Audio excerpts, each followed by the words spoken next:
तो आइए इसके साथ साथ आपकी खिदमत में बात समेटते हुए कि अल्लाह के हबीब की सारी जिंदगी,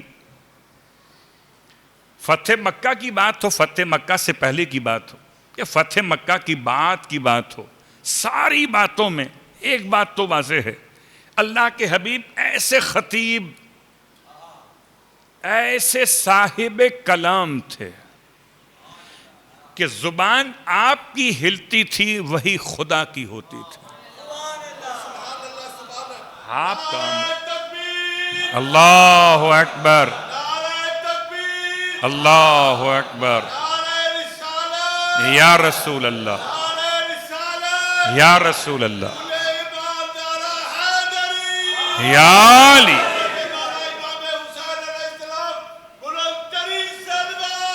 अल्लाहुम्मा सल्ली अला मुहम्मद व आले मुहम्मद। अच्छा, ये पता नहीं ये जज्बात में हम और आप कैफियत बदल देते। नारे तकबीर कहा तो आवाज़ का मयार कुछ और था, रिसालत का लगा नारा तो साउंड का मयार कुछ और था। जैसे ही नारे हैदर पे पहुंचे आवाज़ का साउंड खुद ब खुद ऊपर हो गया।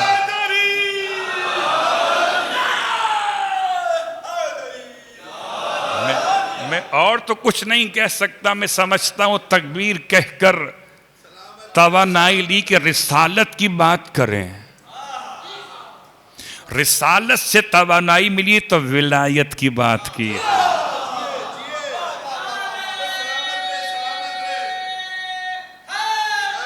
या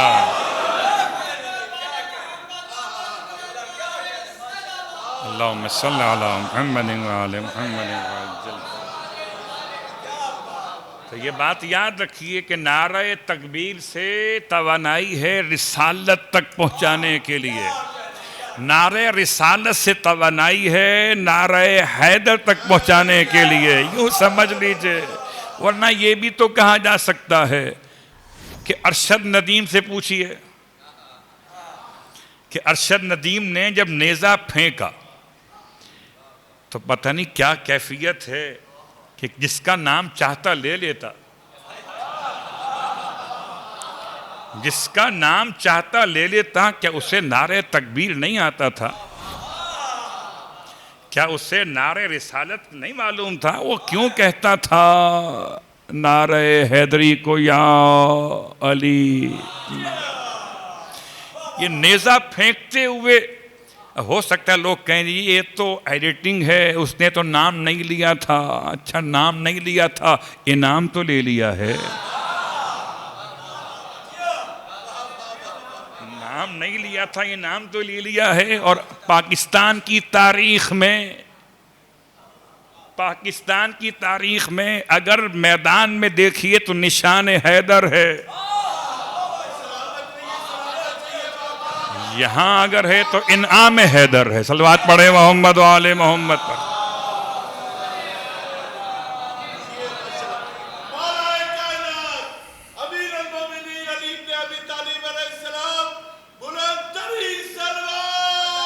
अल्लाहुम्मा सल्ली अला मुहम्मद। तो नेज़े की ताकत और है, हाथ की ताकत और है। बात यह है कि इंसान अपने मकाम पर अल्लाह के हबीब के अंदाज को पहचाने। तो अल्लाह के हबीब ने कुरान पर अमल किया कि नहीं किया? जो कहे नहीं किया तो उसको नहीं समझिए, उसको नहीं समझिए। इसलिए नीस्त है वो जिससे पैगंबर का अस्त समझ में नहीं आता, और जिससे पैगंबर का अस्त समझ में आ गया वो कभी नीस्त हो सकता ही नहीं। तो अल्लाह के हबीब ने कुरान पर अमल किया कि नहीं किया? जवाब बिल्कुल किया। जुबान से कुरान पढ़ा, अमल से कुरान करके बताया। फिर कुरान ऐसे पढ़ा अल्लाह के हबीब ने कि जब परवरदिगार ने सूरह बनी इसराइल में इरशाद फरमाया, आयत नंबर 80 में अल्फाज क्या है, बहुत मशहूर आयत है, कुल रब्बि अदखिलनी मुदखला सिद्किन वो अखरिजनी मुखरजा सिद्किन, हबीब आप कहिए, खुदा कहता है हबीब आप कहिए, क्या कहिए, अदखिलनी मुझे दाखिल कर मगर सच्चाई के साथ।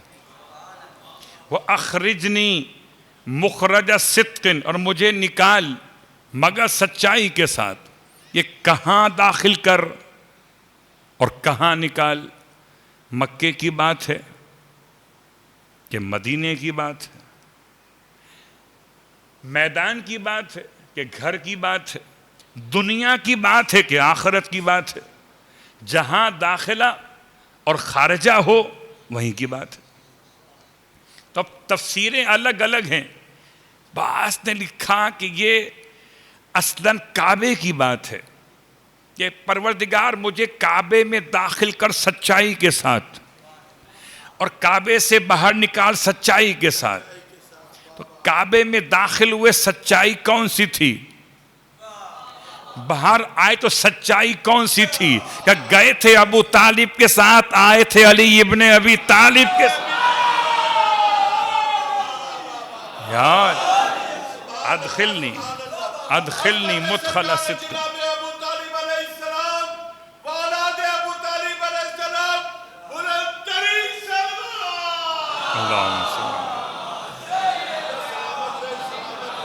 अदखिलनी अदखिलनी मुदखला सिद्किन अखरिजनी मुखरजा सिद्किन, मुझे दाखिल कर सच्चाई के साथ, मुझे निकाल सच्चाई के साथ।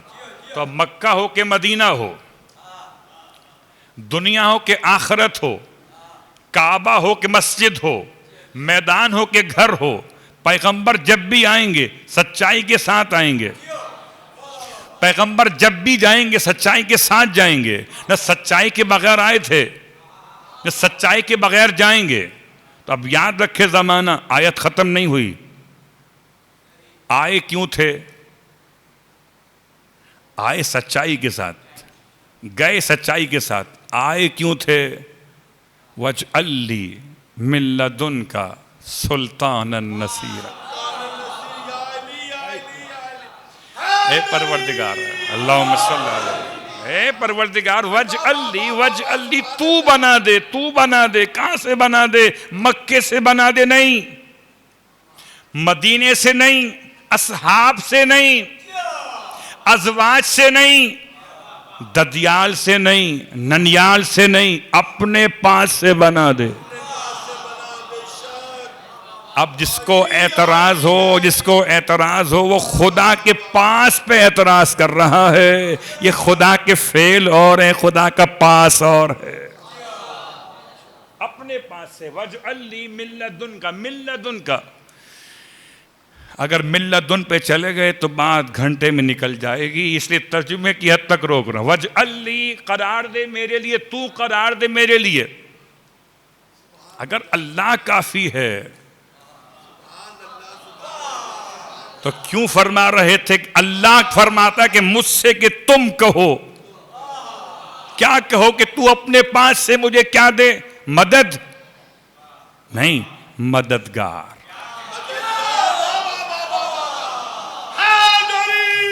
यार मुसलमान पैगंबर से बढ़ गया, खुदा से मदद मांग रहा है। पैगंबरों के मददगार मांग रहे थे। अल्लाहु अकबर, अल्लाहु अकबर।